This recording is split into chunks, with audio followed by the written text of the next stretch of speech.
Tensions between Russia and NATO are reaching boiling point, with both sides claiming that they're preparing for the threat of war with the other. If that happens, the conflict would spread throughout Europe and, thanks to Article 5 of the NATO Charter, would draw in other major Western powers such as the United States. And there's one region that lies at the center of it all: Kaliningrad.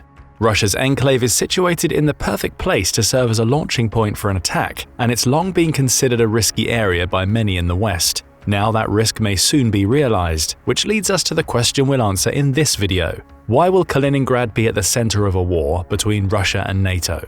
To answer that question, we first need to offer some insight into what Kaliningrad is and what it represents to Russia. Kaliningrad traces its roots back to the 13th century, when it was founded as Königsberg by the Teutonic Knights. Since then, it's passed through several different hands, with the Hanseatic League once claiming the region as well as Prussia, which named Königsberg its capital. However, it was World War II that saw the region fully enter the Russian sphere of influence. The 5,830 square mile patch of land, which is sandwiched between Lithuania, Poland, and the Baltic Sea, became a key strategic location during that war. It was bombed extensively by both German and Soviet forces, with the Soviet Union eventually coming out on top. That enabled it to annex the region, transforming it into the Kaliningrad Oblast. The Soviet Union wasted no time in making use of its new land. After expelling most of the remaining Germans, it transformed Kaliningrad into a closed military zone. Heavy industrialization took place, though there was little to stop the Soviet Union from doing what it wanted with the oblast. After all, Lithuania was under Soviet rule as well, meaning it had direct access to Kaliningrad. To all intents and purposes, Kaliningrad was part of Russia. That changed following the fall of the Soviet Union and the entry of the Baltic states into the EU. Though Kaliningrad was and still is part of the Russian Federation, it became cut off. Russia couldn't transport anything into the oblast by land without passing through EU territory first, as both Poland and Lithuania joined the organization in 2004. That fact has led to growing tension. That's particularly the case in Lithuania, where friction over transit regulations has been common, according to the BBC. Nevertheless, Russia has worked hard to not only maintain control over the oblast, but to ensure that it plays a key role in its current military strategy. It's now home to Russia's Baltic Fleet, which is believed to contain 1 submarine and 43 surface vessels, and it represents the only ice-free port Russia has in Europe. That's a crucial distinction. Kaliningrad's Baltiisk is the only European port Russia owns that it can use all year round. But despite being owned by the Russian Federation, Kaliningrad is something more of a Europe-centric Russian territory. As the BBC demonstrates, the construction of a $45 million airport terminal in 2007, coupled with Kaliningrad's proximity to several EU countries, saw it increasingly trading with nations outside of Russia. That trade led to a growing economy and improved industrial output, though both were put to the test by the global financial crisis of 2008. Back then, Kaliningrad's unemployment levels rose to 10%, much higher than the Russian average of the time, and may have sown some seeds of discontent in the oblast that we'll explore later. Still, Kaliningrad remains extremely important as a tactical location for Russia, and that brings us back to the prospect of war between Russia and NATO. If it were to erupt, why would Kaliningrad be at the center of it all? Part of the answer comes down to missiles, specifically Russia's short-range Iskander ballistic nuclear missiles, which the BBC claims have been in Kaliningrad since at least 2013. At the time, Russia was cagey about whether it had deployed missiles to the oblast, though it later confirmed the reports in 2016. The countries bordering Kaliningrad expressed their dismay. Both Poland and Lithuania reacted with shock, with the latter claiming the move may have violated international weapons treaties, while the Polish government in a subdued response called the action very alarming. Back then, Lithuania accused Russia of using the nuclear weapons to seek concessions from the West amidst growing tensions over its actions in Syria. Lithuania also pointed out that it had tracked several Russian military exercises in the oblast, including some scenarios in which troops stationed in Kaliningrad would launch Iskander missiles. Russia played coy. At the time, it dismissed the concerns, claiming the contingents of missile troops have been moved many times and will continue to be moved to the Kaliningrad region as part of a Russian armed forces training plan. Western commentators weren't being fooled by Russia's 2016 claims. One of those commentators was Judy Dempsey, who serves as a senior associate at the European base of the Carnegie Endowment. She claimed that the Iskander deployments were intended to divide the West and were timed specifically to disrupt the looming US presidential elections. These types of moves by Russia are making the Europeans and the US nervous, she claimed, before adding, Putin is pressing all the buttons. In other words, the deployment of Iskander missiles was an intimidation tactic aimed specifically at Poland and the Baltic nations of Lithuania, Latvia, and Estonia. Russia's message was simple: "We have nuclear weapons in a location from which we could easily launch them at any of you." And that message was accompanied by the unspoken, but no less dangerous, message that its Iskanders could hit almost any European nation from Kaliningrad. Given that most of Russia's potential targets are NATO members, using them would trigger a global war. Of course, we know that didn't happen in 2016. Still, the threat of the Iskanders in Kaliningrad persists. Those missiles are still there, and they present a clear danger. The 9K720 Iskander, also known as the SS-26, is a 23.9-foot road-mobile missile that's capable of carrying a nuclear payload between 1,058 and 1,543 pounds. Russia began development on the missile in the 1980s, intending it to be a replacement for the OTR-23, which was banned under the Intermediate Nuclear Forces Treaty. It's far from being the rangiest missile in the Russian arsenal, as it's only capable of traveling 310 miles. That would be a problem if it was only stationed in the Russian mainland. However, the missile's presence in Kaliningrad means that the range is more than enough to hit most potential targets in Europe. The Baltic states are under clear threat. The same goes for the Nordic states, as well as much of mainland Europe. All are within the range of the Iskander. Worse yet, the fact that its launcher is built into an 8-wheel MZKT 7930 truck means it can be transported closer to a target if needed and fired directly from the truck. Each of these trucks carries 2 Iskanders.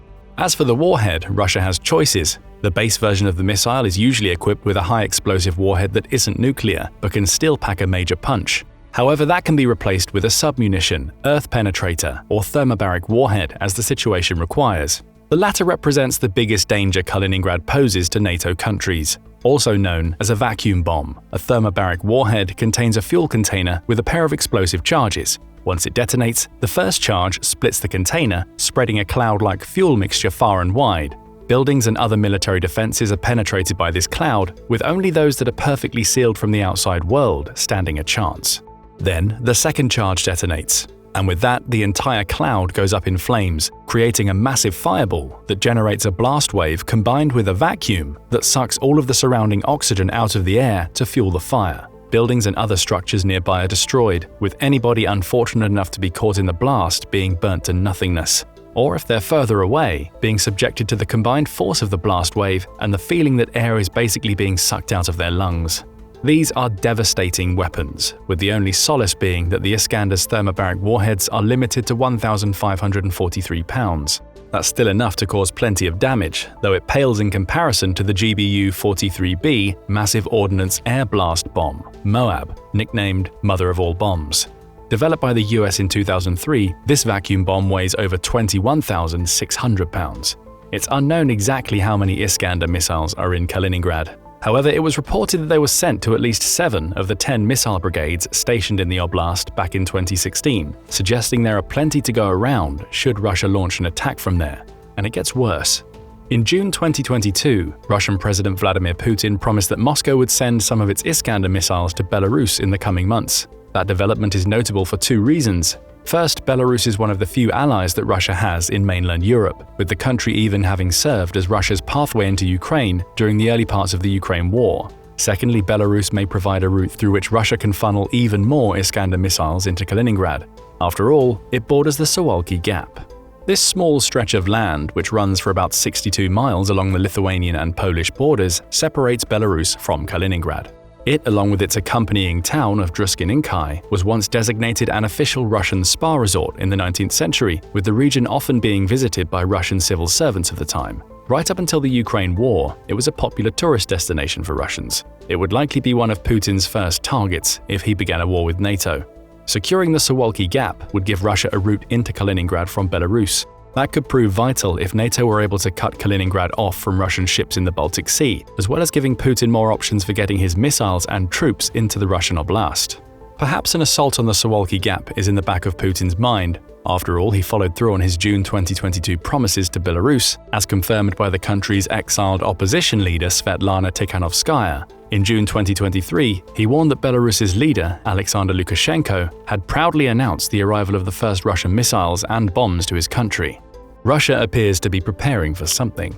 Still, some might justify Russia's actions in Kaliningrad as those of a country that's just trying to protect its territory. After all, the oblast is separated from the Russian mainland and has unfriendly countries on all of its borders. Perhaps Putin is just making sure Kaliningrad is protected. That might be the cause. However, recent Russian actions suggest that Putin has far more planned for Kaliningrad. Take his warnings to Sweden prior to the Nordic nation joining NATO.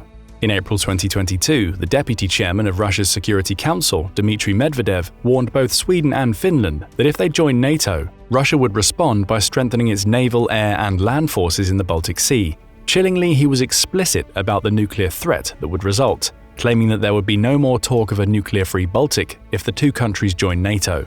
Medvedev urged Sweden and Finland to see sense. If they didn't, he warned, Kaliningrad will become home to not only the Iskander missiles that are already believed to be there, but Russian hypersonic missiles. Each could be used to strike Sweden or Finland. Granted, these threats weren't new. Kaliningrad is already home to Iskander missiles, and many European leaders believe Russia had stocked the enclave with nuclear warheads even before the issue of Sweden, Finland, and NATO arose. Still, Putin is stoking the flames of a fire that's already threatening to get out of control, and he's using Kaliningrad as the focal point of his threats. There are also the simulations to consider. The Arms Control Association, or ACA, reports that May 2022 brought with it several military exercises in Kaliningrad that focused on simulating nuclear weapons launches. These happened just a month after Russia delivered its threats to Sweden and Finland, with the clear message being that Kaliningrad not only hosts nuclear weapons, but that the troops stationed there know how to launch them. The ACA reports that the simulations involved electronic launches of Iskander missiles at targets including military command posts, airfields, and equipment depots. Over 100 troops were involved. Russia's rhetoric around the simulations focused on Ukraine. The leader of its arms control delegation in Vienna, Konstantin Gavrilov, claimed that Russia by no means pursues any nuclear war-related aims on the territory of Ukraine. Those comments were backed by Alexei Zaitsev, the deputy spokesman of Russia's foreign ministry, who said that the weapons being tested in Kaliningrad are not applicable to the implementation of the tasks set in the course of the special military operation in Ukraine. Perhaps they're both telling the truth. But in doing so, they also hide that the simulations served more to warn Sweden and Finland rather than to intimidate Ukraine. Even with all of this taken into account, some may see Russia's simulations and use of Kaliningrad to host Iskander missiles as little more than nuclear saber-rattling. It wouldn't be the first time that Russia has levied threats to the West, after all. That brings us to another question. What does NATO think about Russia's actions in Kaliningrad and elsewhere? For much of the Ukraine war, NATO has actively denied that there would be any chance of a larger war taking place between it and Russia. That's still the case, at least officially. The NATO website goes to great pains to say that NATO does not seek confrontation and poses no threat to Russia, instead painting itself as a force for defense and deterrence. It supports Ukraine in its right to self-defense, it says, which extends to allowing NATO members to deliver military aid to the beleaguered nation. However, there are suggestions that some inside NATO have started to seriously consider the possibility of war in 2024. In January 2024, those considerations were made clear by Bob Boyer, a Dutch admiral who serves as NATO's military committee chief. He said, "We have to realize it's not a given that we are in peace, and that's why we are preparing for conflict with Russia." The "we" in this instance refers to NATO's forces rather than the Dutch military. Boyer's words were echoed by Boris Pistorius, the German defense minister, who pointed out that we hear threats from the Kremlin almost every day. He made specific note of those threats being directed at the Baltic states, which would fall well within Kaliningrad's missile firing line if a war were to break out. Then there are the French President Emmanuel Macron's comments in February 2024 to consider. He claimed that France and its European NATO allies couldn't rule out the possibility of sending troops to Ukraine. Though he tempered these remarks by noting that there was no NATO consensus on the idea, and many NATO-aligned leaders were quick to say it wouldn't happen, the remarks were taken as a clear threat by Putin. Tensions escalated again, and Putin was quick to respond. Just days after Macron's statement, Putin delivered his annual State of the Nation speech. In it, he mentioned Sweden and Finland, both of which had ignored his warnings to join NATO, and claimed that NATO forces were preparing to strike our territory. He also touched on the idea that NATO-aligned countries might send troops into Ukraine, as suggested by Macron, which again led to nuclear threats. "Western nations must realize that we also have weapons that can hit targets on their territory," Putin said. "All this really threatens a conflict with the use of nuclear weapons and the destruction of civilization. Don't they get that?" More anger followed when several NATO nations, including the Baltic states, the United Kingdom, and crucially, the United States, gave Ukraine the go-ahead to use the weapons they supply on Russian territory. While some of those permissions come with caveats, the US says Ukraine can only use American weapons near the Kharkiv border, Putin has taken that as yet another act of NATO aggression. Russia accused NATO of provoking a new level of tension, with a Kremlin spokesperson named Dmitry Peskov noting that they are in every possible way provoking Ukraine to continue this senseless war. A senseless war that Russia started. All of which brings us back to Kaliningrad. If the rising tensions between NATO and Russia finally boil over, Kaliningrad would be at the forefront of the war. Russia would try to use it to take control of the Baltic Sea, kicking NATO out of the waterway and securing supply routes between mainland ports and Kaliningrad in the process. It may also use Kaliningrad as the starting point for its attacks. Even if Russia doesn't resort to using its Iskander missiles to strike European targets immediately, Kaliningrad is also home to supposedly up to 200,000 military personnel. Notably, that's more than the current Lithuania armed forces, suggesting that these soldiers may be used to launch an attack on Kaliningrad's Baltic neighbor, in what would be the first move in a Russian effort to take the rest of the Baltic states. Likewise, NATO sees the strategic importance of Kaliningrad. Those Russian soldiers may be forced to stay in the exclave as a defensive force as NATO attacks from all sides. Lithuania would likely send in troops, relying on Latvia and Estonia to defend against Russian encroachment from the east, while Poland would also attack the exclave. It's also worth noting that Poland is already taking steps over Kaliningrad. In May 2024, The Guardian reported that Poland had started naming Kaliningrad Królewicz in its official documents. That's the name the territory had when it fell under Polish rule in the 15th and 16th centuries. Perhaps that's a sign that Poland considers Kaliningrad its own territory, which could raise future questions within NATO about what would happen were it to win a war against Russia. Alternatively, Poland may have made the move to poke at Russia and showcase how it doesn't want to return to the Soviet era. That's certainly the impression that Waldemar Buda, Poland's Minister of Development and Technology, gave when he said, "We do not want Russification in Poland, and that's why we've decided to change the name in our native language of Kaliningrad and the Kaliningrad region." Regardless, were it not for its missiles, Kaliningrad would likely be easily overrun by NATO, taking away one of Russia's largest nuclear threats to the rest of Europe. Still, we can't forget that this threat exists. Perhaps any NATO attempt to take Kaliningrad would lead to Russia turning its Iskander missile simulations into a reality. Sweden, Finland, the Baltics, and Poland would all be potential targets, with none of them having nuclear threats of their own with which to counter Russia. But perhaps they don't need those threats. After all, each of these countries is a NATO member, with Article 5 of the NATO Charter meaning that all other members have a duty to collectively defend them. That would bring the US, UK, and France into the nuclear game, which collectively have 5,749 nuclear weapons at their disposal, according to the ACA. Granted, not all of those weapons are active, with the US in particular being in the process of retiring around 1,400 of its nukes. Still, that collective nuclear power is enough to rival Russia, which has 5,889 nuclear weapons available. Perhaps the threat of global nuclear annihilation would be enough to prevent Putin from pushing the button. That seems unlikely, not only because Kaliningrad represents a vital strategic position to Russia, but also because the country's president has demonstrated through the Ukraine war that restoring Russia to its former glory is a key motivator. He wouldn't be willing to sacrifice Kaliningrad to NATO, which may be why he has such a powerful nuclear deterrent installed in the exclave. Still, there may be another route for NATO: Kaliningrad's people.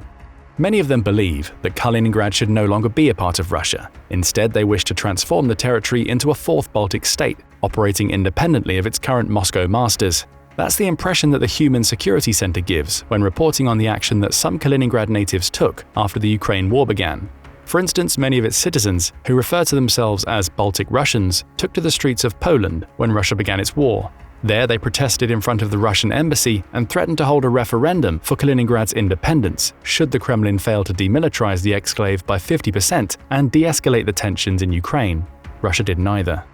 That resulted in the creation of an online referendum that took place in 2023, covering 5 Russian regions. All 5 voted in favor of independence from Russia, with Kaliningrad's population being overwhelmingly in favor. The referendum took place over 13 days and saw 19.4% of the exclave's population deliver their votes. After the 95,567 votes were tallied, it was found that 72.1% favored independence. There are caveats here. The referendum was non-binding and, in Russia's eyes, potentially illegal due to the challenge it presented to Russian sovereignty. That may explain the low turnout, though the suggestion remains that the people of Kaliningrad would welcome freedom from Russia and a chance to further engage with the wider European community. Of course, Russia won't hand over Kaliningrad so easily. It certainly won't allow it to become independent, though the desire for that independence could open the door for NATO propaganda to win the day in a war. Kaliningrad won't start a war between Russia and NATO in the sense that its people will begin the fighting, but they won't have a choice if war erupts. Kaliningrad will be at the center of everything. Russia will use it to launch missiles against NATO's European members, as well as potentially use it to fight, along with Belarus, to isolate the Baltic states. NATO will fight for Kaliningrad to remove a clear Russian threat to the NATO members, Lithuania and Poland, that share a border with the exclave. They may also be able to use Kaliningrad to create an inroad into Belarus, which would likely support Russia in a wider war. The exclave is a powder keg. The question now is, will Russia or NATO light the fuse? Let us know what you think. Is Kaliningrad really going to be at the center of a war between Russia and NATO? If so, how important do you believe securing the exclave will be for either side if war erupts? Share your opinions below, and thank you for watching the video.